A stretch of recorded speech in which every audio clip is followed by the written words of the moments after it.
2018 తర్వాత నిలబడి ఓడిన తర్వాత కూడా అట్లే గట్టిగా నిలబడినాం. ఆ ప్రాంతంలో సీడ్పత్తి రైతుల గురించి కొట్లాడినాం. ఆ ప్రాంతంలో విద్య లేకపోతే కొట్లాడినాం. దాదాపు ఒక 15 గ్రామాల లోపల అక్కడ స్కూళ్ళ లోపల, ప్రభుత్వ స్కూళ్ళ లోపల, ప్రభుత్వ బడులు క్లాస్ రూమ్లు కట్టించినాం, స్క్రీన్లు పెట్టించినాం.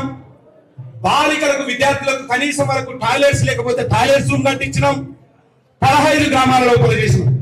దాదాపు 20 గ్రామాల లోపల కనీసం వీధి లైట్లు లేకపోతే కూడా వీధి లైట్లు ఏర్పాటు చేయించిన మా ఆధ్వర్యం లోపల.